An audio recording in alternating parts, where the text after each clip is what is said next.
आज एनएसटीएल का आईपीओ खुला है और ये कंपनी अपने बिजनेस की वजह से बहुत खास है। कंपनी क्या करती है और क्या इस आईपीओ में आपको पैसा लगाना चाहिए, ब्रोकरेज हाउस की इस पे क्या रिपोर्ट है, ये सब जानेंगे। लेकिन उससे पहले आप हमें कमेंट करके जरूर बताइए कि क्या आप इस इशू में पैसा लगा रहे हैं। एनएसटीएल एक डिपॉजिटरी कंपनी है। देश में फिलहाल दो बड़ी डिपॉजिटरी कंपनियां हैं। इनमें से एक तो एनएसटीएल है और दूसरी कंपनी सीडीएसएल है। सीडीएसएल पहले ही मार्केट में लिस्ट हो चुकी है। इन दोनों कंपनियों का काम शेयर मार्केट की ग्रोथ पर निर्भर करता है। हम आगे ये बताएंगे कि सीडीएसएल के शेयरों के मुकाबले एनएसटीएल का इशू सस्ता है या महंगा। लेकिन उससे पहले ये जान लीजिए कि एनएसटीएल और सीडीएसएल का काम क्या है, आखिर ये दोनों कंपनियां करती क्या हैं।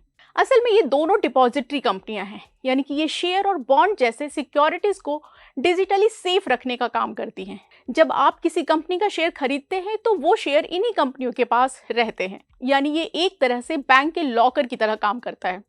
जिस तरह बैंक के लॉकर में कीमती सामान सेफ रखा जाता है, उसी तरह एनएसटीएल में शेयर और बॉन्ड भी सुरक्षित रखे जाते हैं। एनएसटीएल देश की पहली डिपॉजिटरी कंपनी है और इसकी शुरुआत 1996 में हुई थी। इससे पहले निवेशकों के पास शेयर खरीदने का सर्टिफिकेट या पेपर होता था। ऐसे में उनके चोरी होने या खोने का खतरा भी ज्यादा रहता था। लेकिन डिपॉजिटरी कंपनी आने के बाद से ये काम ऑनलाइन होने लगा और ज्यादा सेफ रहने लगा।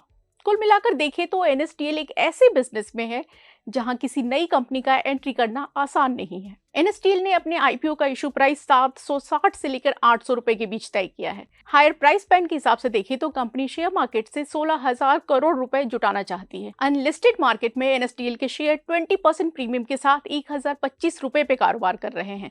कंपनी का ये इशू पूरी तरह ऑफर फॉर सेल है। अगर आप सीडीएसएल के लिस्टेड शेयरों के मुकाबले एनएसटीएल के आईपीओ की तुलना करके देखेंगे तो पता चलेगा कि इसका इशू सस्ता है या नहीं। अगर हम वैल्यूएशन के हिसाब से देखें तो सीडीएसएल के शेयरों के मुकाबले एनएसटीएल का आईपीओ करीब 25% सस्ता है। लेकिन इसके साथ कुछ दूसरे डेटा को भी देखना जरूरी है। डिपॉजिटरी मार्केट में सिर्फ दो कंपनियों का ही दबदबा है और एनएसटीएल इसका पूरा फायदा उठा सकती है। इसके साथ ही इसकी मजबूत बैलेंस शीट, वाजिब वैल्यूएशन और इसकी कारोबारी ताकत और बिजनेस मॉडल की खासियत की वजह से आप इस आईपीओ को लेने का विचार कर सकते हैं। आगे आने वाले स्लाइड में आप एनएसटीएल और सीडीएसएल के फाइनेंशियल कंपैरिजन को देख सकते हैं। एनएसटीएल के कारोबार की एक खास बात यह है कि इस पर रिस्क कम है और कारोबार का एक फिक्स पैटर्न है, यानी कंपनी को बस शेयर और बॉन्ड अपने पास रखने हैं। फिस्कल ईयर 2025 तक एनएसटीएल के पास लगभग 3.9 करोड़ डीमैट अकाउंट और 294 डिपॉजिटरी पार्टिसिपेंट्स थे, जबकि इसके मुकाबले सीडीएसएल के पास 15.9 करोड़ डीमैट खाते और 574 डिपॉजिटरी पार्टिसिपेंट्स थे।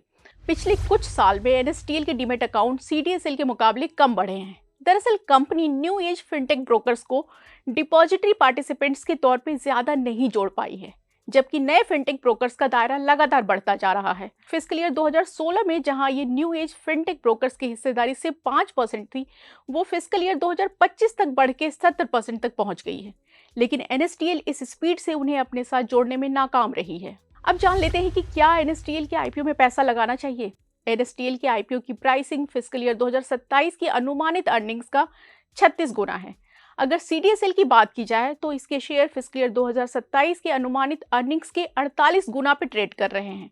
इंडिया में शेयर मार्केट्स की ग्रोथ की संभावनाओं और फाइनेंशियल सर्विसेज के डिजिटाइजेशन को देखते हुए एनएसटीएल के शेयरों में लॉन्ग टर्म के लिहाज से निवेश किया जा सकता है। खास बात यह भी है कि कंपनी ने अपने आईपीओ की कीमत भी वाजिब रखी है। ब्रोकरेज फर्म एंजल वन ने अपनी रिपोर्ट में कहा है कि इन्वेस्टर्स इसमें पैसा लगा सकते हैं, लेकिन सिर्फ लॉन्ग टर्म के लिए।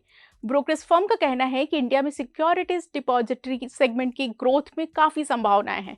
कैपिटल मार्केट तक आम लोगों की पहुंच भी बढ़ रही है। फाइनेंशियल इंक्लूजन का भी विस्तार हो रहा है। सरकार रिफॉर्म्स पे फोकस कर रही है, लेकिन इन सब के बीच एनएसटीएल को रिटेल सेगमेंट में सीडीएसएल से कड़ी टक्कर मिल रही है। एनएसटीएल का रेवेन्यू स्टॉक मार्केट एक्टिविटी पर निर्भर करता है, जो कि एक बहुत बड़ा रिस्क है।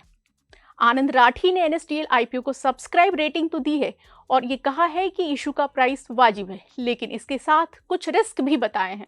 जैसे अगर कंपनी अपने मार्केट का विस्तार नहीं कर पाई तो, या फिर शेयर बाजार में निवेशकों की दिलचस्पी कम हुई तो इसका बिजनेस पे असर हो सकता है। वहीं एक और ब्रोकरेज फर्म बजाज ब्रोकिंग ने लॉन्ग टर्म के लिए इस इशू को निवेश करने लायक बताया है, लेकिन साथ में ये चिंता भी जताई है कि अगर कभी निवेशकों का शेयर बाजार से मोह भंग हुआ तो कारोबार धीमा पड़ सकता है। इन सब बातों को ध्यान में रखते हुए आप ये फैसला ले सकते हैं कि आपको एनएस स्टील के आईपीओ में पैसा लगाना है या नहीं। मार्केट की तमाम खबरों को जानने के लिए मनी कंट्रोल हिंदी के साथ बने रहिए। इसके लिए हमारे फेसबुक पेज को लाइक करें, यूट्यूब चैनल को सब्सक्राइब करें और हमारे व्हाट्सएप चैनल से भी कनेक्ट करें, जिसका लिंक नीचे कॉमेंट बॉक्स में दिया है।